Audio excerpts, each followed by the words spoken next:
We're here today with Subhash Challa, CEO of SenSen Networks. Subhash, thanks for your time.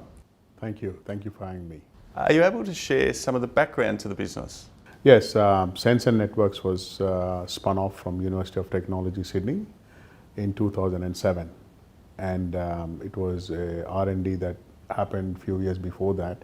So me and my students who came up with some breakthroughs at the time in the space of video analysis and sensor analysis and integrating video and other sensors to solve very difficult and challenging problems. IP that was generated in the university at the time became the foundation for the company.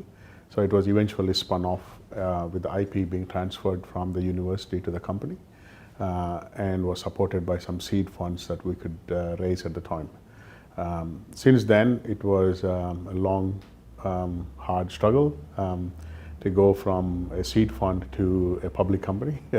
And a lot of friends and family came to help. My wife supported a lot.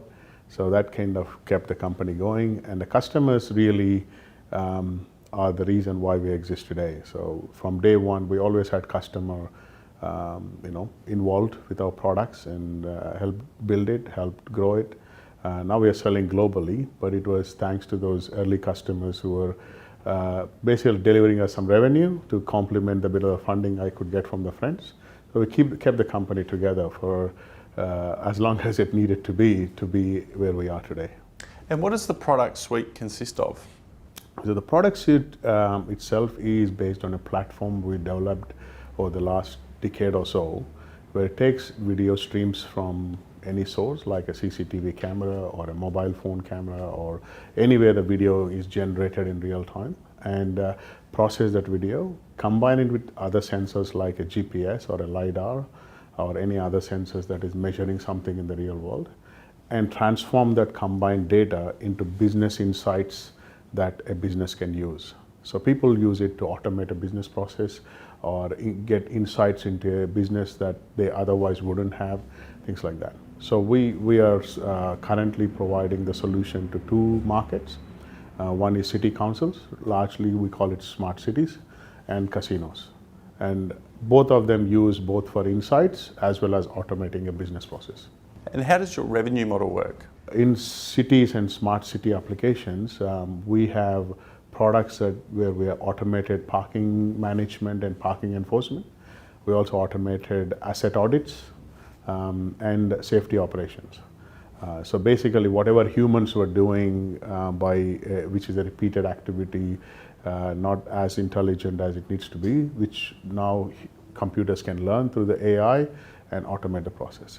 So because we are able to reduce the cost of operations for the city and also increase the revenue they make from the availability of the data, we basically charge based on the revenue they're making. So in the parking enforcement solutions, we charge a license fee that is related to the total number of infringements they process. In case of asset audits or sign audits, we charge based on the number of signs we audit. Based on the software, right? So the software is auditing signs, so the charge is per sign audited.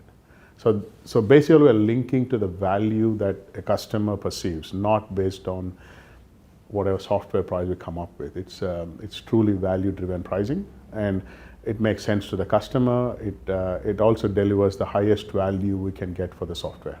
And in terms of recent milestones?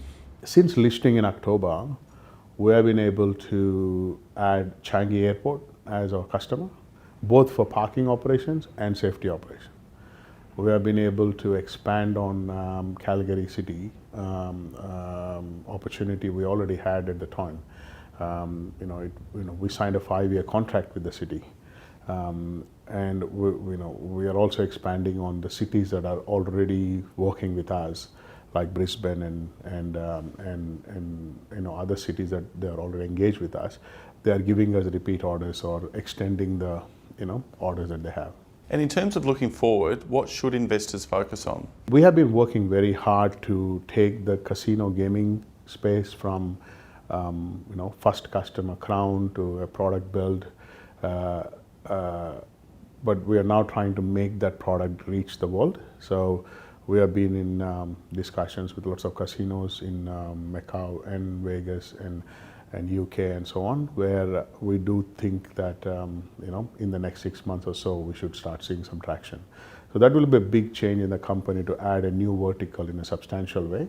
And we also expect the city council business to continue to grow and increase. If you look at the size of the contracts we have been getting from cities, they have consistently increased over time. Both the value and the type of services we provide. We expect the existing cities to continue to give us new opportunities for the software and new services, but also add new cities, to the portfolio. Strong pipeline of work, great client relationships, and expanding business globally and revenue focus. Subhash, thanks for your time. Thank you. Thank you for having us.